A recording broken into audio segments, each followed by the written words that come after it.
What's up, beautiful people of the FC Barcelona fan base? Welcome back to the channel, to my subscribers, my followers. I actually see you guys as family. I want to thank you guys for clicking on this video, for watching and supporting the channel. We're actually closing on 600 subscribers. If you haven't subscribed yet, please do subscribe for more content, and it's gonna be crazy. We have 5 preseason games that's gonna happen, I think, from now on up until the league starts, and I have created playlists if you guys want to see that, so please do check that out. And in today's video, we will actually be talking about some of the highlights and some key partnerships and things that I've seen in this game against Olot. I don't know the name of that club actually, but yeah, so we're gonna get right into it by starting off with the defense. You know, there was actually not a lot to talk about when it comes to defending, because of course Barca is gonna have bulk of the possession. There was gonna be a lot of shots taken from Barcelona's. Most of the shots, as you expect, came from Barcelona, so you couldn't really see a defensive structure just as yet, but I would imagine it would have been the 4-3-3 or a 4-4 or a 4-4-2.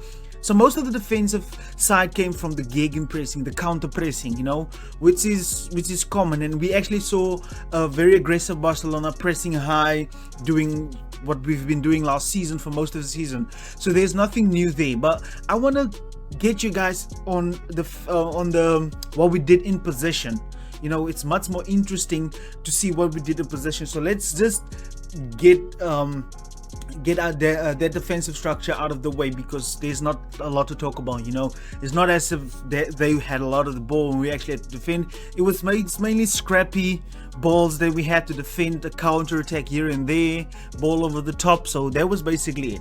But I want to get your attention onto the in possession phase. As always, we saw a 3 at the back system. Now, this is what we've seen last season as well, but what I do want you to note, that these guys played a lot wider from one another like they normally would do, and they weren't static where everybody was just in the width of the box. They were actually very wide. Sometimes you would have one player back here, the other one would be over the line, so they defended with a really wide back 3. And you can see that Xavi wanted his players to move forward and be more attacking, you know, as you would expect against a small team like this, you know. So the back 3 was really amazing. They kept the ball, and these fullbacks, whichever side the ball was on, that fullback actually went in to support, to be an extra option to create diamonds over on the sides. So the back 3 was really magnificent.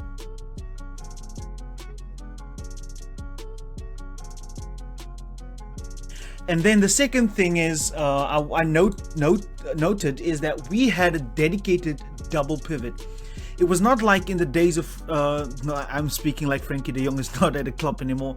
It was not like last season where only in the build-up we had a double pivot. No, this double pivot, it was set, you know, and I think it actually was because of Frank Kessie, you know. So we actually had a dedicated double pivot. Nico and Kessie, especially in the first half, we saw a dedicated double pivot. It's not like with Frankie de Jong and Sergio Busquets, where Frankie comes to help in the build-up being a double pivot, and then he went on to being a free 8. No, this was totally different. We actually saw a dedicated double pivot, and that was to create a controlling midfield, you know. So we, as you can see now, we already have 4 players central. So that's what I like. That's something new that we didn't see last season. So we saw a dedicated double pivot.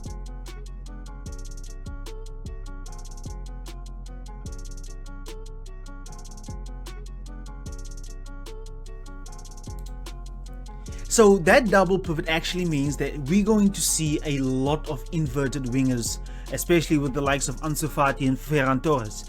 I think last season Barca was a lot more static, with the wingers being so wide receiving the ball. So we're going to see a lot of movement with the width being kept at the same time, because as I mentioned, the fullbacks actually goes forward. So, but we're gonna see a lot more central play, especially from the likes of Ansu Fati and Ferran Torres. I don't know Rafinha and Dembele what they will be doing, but I can guarantee you we're gonna see a lot more inverted wingers. Of course, if Xavi decides to make drastic changes where he wants them to be out wide again, but I think Xavi has learned from last season, and you can see he's already adapted his system, because we were static last season. We were predictable. We always knew it's going to be the likes of Adama, Dembele, Ferran Torres getting the ball out wide. So with this structure, we're going to see, with that double pivot, we're going to see a lot of inverted wingers in the next season, in the coming games. And I think Xavi is going to have two players instead of the one only central. Two players. It's more often than not is going to be a winger and a striker. And sometimes I think if Robert Lewandowski would actually arrive, we're going to see him and Aubameyang more central, where Aubameyang would be more to the left or whatever. And Xavi is actually testing the waters right now, so we're going to see a lot of inverted wingers in the next season.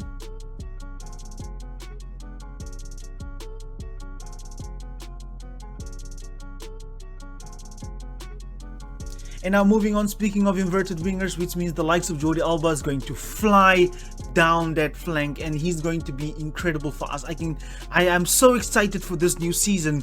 You're gonna see the Jordi Alba is going to fly forward. He's going to be incredible doing those overlaps, you know. And it's not something that's going to be static. I think our fullbacks is going to be a lot more mobile, where they will not be already in the position. It's gonna more be them running from deep and then overlapping.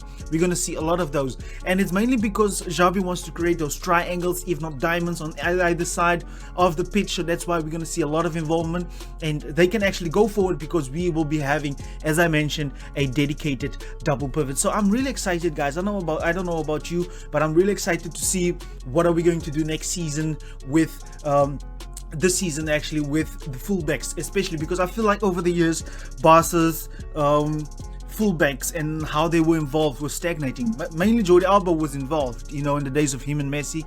But yeah, so we're gonna see a lot of overlapping runs, especially from the fullbacks with those inverted wingers and the inverted wingers. And I think it's going to be mainly about overloading the midfield. And I think Xavi gets it, that if you want to win a game, you need to be able to win that midfield and dominate that midfield, and Xavi knows that.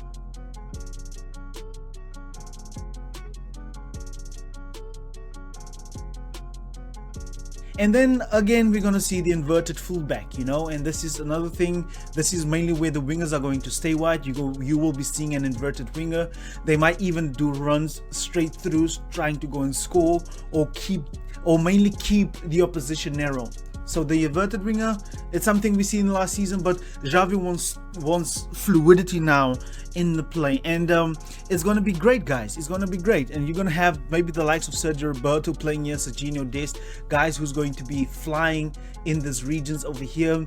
And yeah, so many times when you have the inverted fullback, you will be having the likes of Rafinha and Dembele out here, whereas Ferran Torres mainly is going to stay on the other side. So this is what I think actually is going to happen in this coming season, and I'm really excited, guys, to see what we do.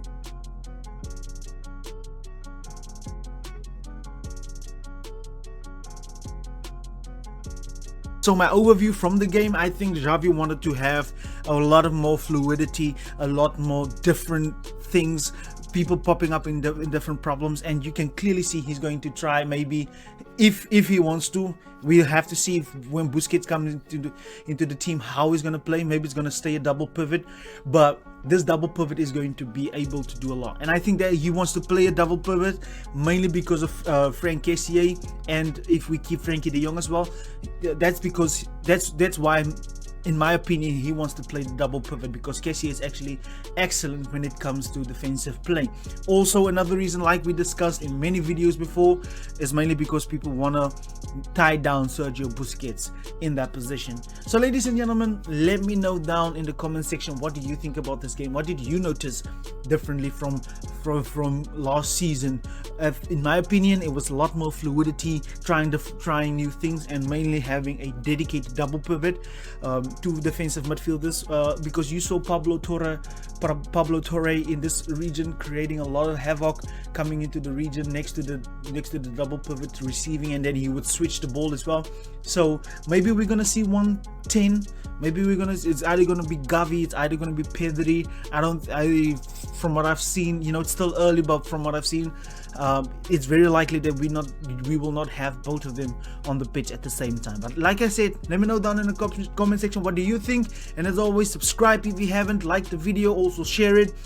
We need to get to 1,000 subscribers, because I want to make this channel big, and I actually wanted to turn it into a show someday. So thank you very much for watching. Goodbye.